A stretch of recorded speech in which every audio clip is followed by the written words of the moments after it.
Hoy es 13 de febrero, Día Mundial de la Radio. Imagínese usted el cúmulo de historia que hay sobre la radio, entre técnicos, también locutores, desde luego, la gente, los técnicos, como ya comentaba, pero las voces, esas voces que dan vida en la radio, que dan vida a personajes. Y me da mucho gusto tener como invitado a Rubén Arbizu, a quien desde luego vamos a platicar unos minutitos nada más con él, pero le vamos a hacer un programa especial porque Rubén Arbizu ha participado tanto en México como en Estados Unidos y otros países en lo que viene siendo la locución, la traducción, director, actor, productor de doblaje, y ha sido testigo justamente de la radio, de la evolución de la misma. Lo tenemos aquí y para que nos comente, Rubén Arbizu, ¿cómo está? Muy buen día. Muy buenos días, Marta Terreño. Muchas gracias por su invitación.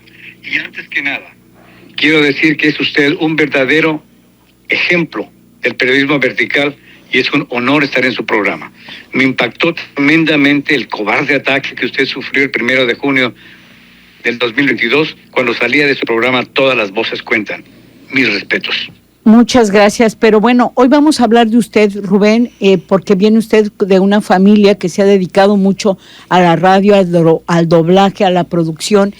Me da mucho gusto que usted esté como productor y ecologista mexicano, que usted ha hecho varios programas también para la zona de Jarretaderas, que ya estuvimos escuchando, y desde luego invitarlo para que en breve tengamos un programa para hablar justamente de esta labor que hace un locutor, un actor, un productor de doblaje como usted, como varios miembros de su familia. Él es hermano de Jorge Arbizu, mejor conocido como el Tata, pero hoy vamos a hablar de Rubén Arbizu para que nos hable cómo ve la radio, cómo ve la transformación, cómo ve la tecnología, ahora el streaming, todo esto de los videos, el internet, en fin.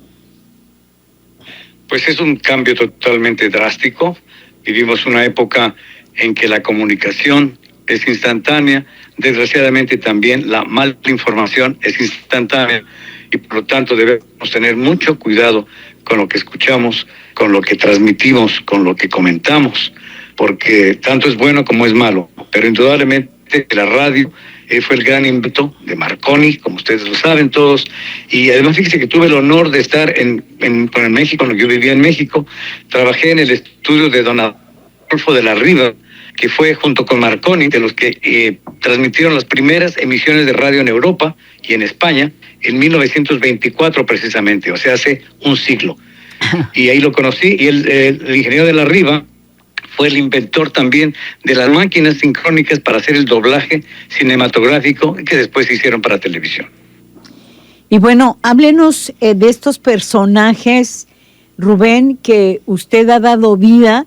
Háblenos de algunas de las voces emblemáticas, porque muchas veces vemos personajes, vemos actores, vemos ese trabajo que en México es uno de los mejores países en lo que tiene que ver con el doblaje. Háblenos de ello. Bueno, mire, más que nada, el verdadero genio, y no porque haya sido mi hermano, fue Jorge. Jorge está considerado a nivel internacional como una de las grandes voces del doblaje, no nada más por su calidad, sino por la creatividad que tuvo, por los enormes dotes que tuvo para dar personajes como Pedro Picapiedra, como el Conejo de la Suerte, como Porky, como Super Ratón, el Superagente 86. O sea, la lista es enorme de las cosas que él hizo. Yo era un jovencito de 17 años cuando comencé el doblaje, gracias a él, que ya era un actor reconocido en México, y comencé a hacer traducciones para el doblaje, precisamente para los actores. Y de ahí, con el tiempo, que yo estuve todavía en México 10 años más, y me convertí después en director de doblaje, pude hacer muchas series dirigidas por su servidor, además de las traducciones. Y voces no hice muchas en México porque yo no estaba, era miembro de la Asociación Nacional de Actores y no permitían eso. Lo que yo hacía era que cuando un actor no llegaba a su llamado en el momento que yo tenía un personaje para él pequeño, Yo lo hacía y se lo pagaban a él, no había problema, y yo cubría las cosas. Y entonces pues aprendí más o menos los trucos.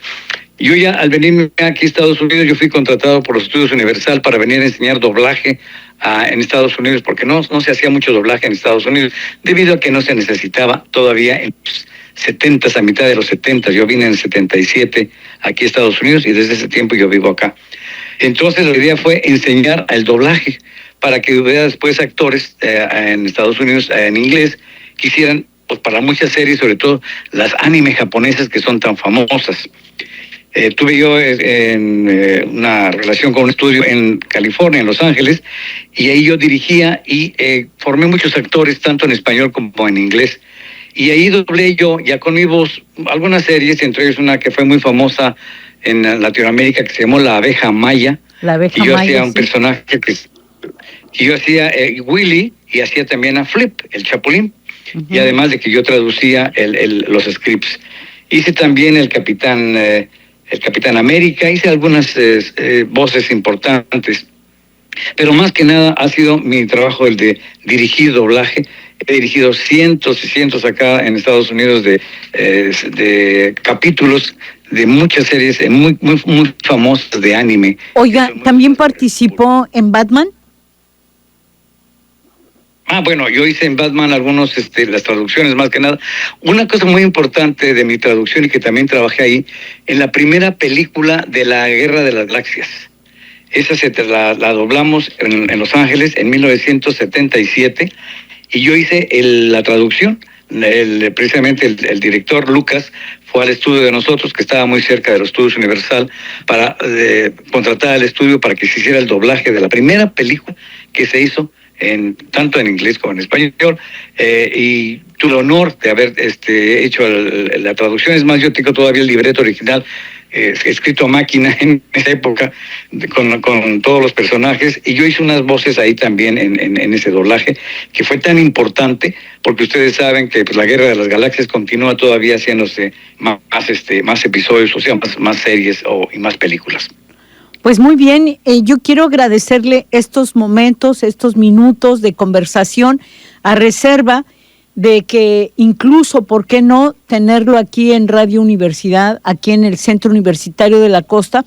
Porque aquí está la carrera de animación, está la carrera de multimedia, ¿verdad? Que la gente que hoy se prepara para esto sepa cómo fueron los inicios prácticamente de un maestro, de un escritor, de un periodista que ha publicado cientos de columnas, ensayos en periódicos, revistas, tanto en Estados Unidos, en América Latina, y bueno, premios desde luego, todo lo que ha hecho. Yo creo que es bueno compartir toda esa historia, cómo fueron los inicios, porque de pronto, por ejemplo, quienes tuvimos la oportunidad de trabajar con gente como en televisión, por ejemplo, en radio, con Enrique Segoviano, hacer producciones como lo fueron los burbujas, por ejemplo, a mí me tocó colaborar con locutores de aquel entonces que hacían radio como Ramón López Carrasco, Aurora Alvarado,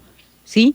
Gente que hizo la radio, gente que hizo también como usted las adaptaciones, los doblajes, lo que ha sido la radio a lo largo de los años, y otras áreas que sería bueno que lo supieran. Usted, por ejemplo, hizo un documental que nos estaba compartiendo, y que ya vamos a hablar de ello más adelante, con un corte ecologista para el área de Jarretaderas, en Bahía de Banderas.